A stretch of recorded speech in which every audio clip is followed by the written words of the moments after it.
बहुत सारे लोग ऐसा बोलते हैं कि स्कूल में पढ़ाई नहीं होती। आपने कभी सोचा कि स्कूल में पढ़ाई नहीं होती, वो टीचर्स गए कहाँ? यही कोचिंग सेंटर वाले उनको खरीद खरीद के ले गए।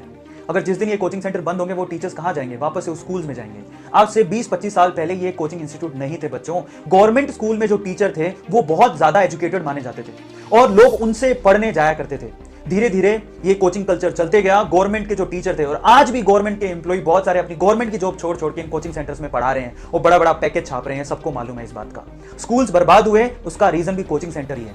आप लोगों को बताया नहीं जाता, लेकिन सच ये भी है। कहने की मतलब सिर्फ इतनी है कि स्कूल्स में पढ़ाई होती थी, अब नहीं हो रही है। उसके रीजन कुछ और हैं और उसका पूरा अगर किसी को ब्लेम जाता है तो कोचिंग सेंटर को जाता है, क्योंकि वहां के टीचर सारे कोचिंग सेंटर में चले गए।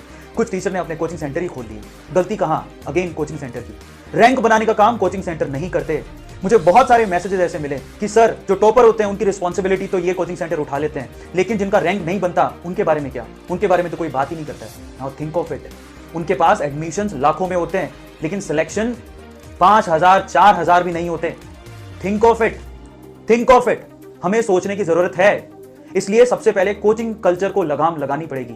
और आपके एडवर्टीजमेंट से इन्होंने इतने ज्यादा फीस बढ़ा दी है, 2.5 लाख, कोई 1.5 लाख। इतनी फीसें होती हैं क्या है एनसीईआरटी में? मुझे समझ में नहीं आ रहा कि जिनके लिए आपको कोचिंग करने की जरूरत है। एक पेपर शायद थोड़ा सा मुश्किल होगा, जे एडवांस। मैं आपको एक बात बताता हूं, बहुत सारे बच्चों को पता नहीं है। आज से 20 साल पहले, अगर आप 20 साल पहले के पेपर उठाओ जिसमें ऑब्जेक्टिव और सब्जेक्टिव पेपर भी होता था, वो पेपर बहुत हार्ड होते थे। तब कोचिंग सेंटर नहीं थे, तब 50% मार्क बनाना भी बड़ी बात थी।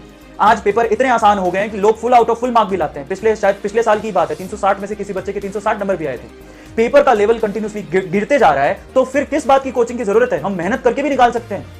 और अभी तो जो आप पेपर का पैटर्न देखोगे वो सारा का सारा एनसीईआरटी से है। मुझे समझ में नहीं आता, सिर्फ एनसीईआरटी को पढ़ के जब आपका सिलेक्शन हो सकता है। अगर आप शिद्दत से पढ़ लो, थोड़ी बहुत जो मदद की जरूरत है, वो बहुत सारे सोर्सेज हैं, बहुत सारे। आप ढूंढिए तो सही। सिर्फ कोचिंग सेंटर जाने से रैंक नहीं बनता। अच्छा, एक और बात, अगर आप कोचिंग सेंटर जाना चाहते हो तो कोचिंग सेंटर वाले को बोलो, जब आप इतना फीस ले रहे हो, आप लिख के दो कि आपका सिलेक्शन हो जाएगा। कोई नहीं लिख के देगा।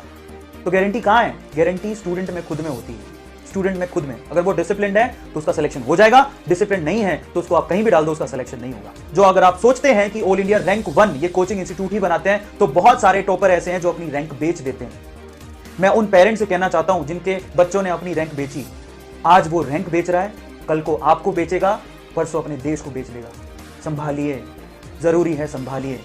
हमें सोचना पड़ेगा।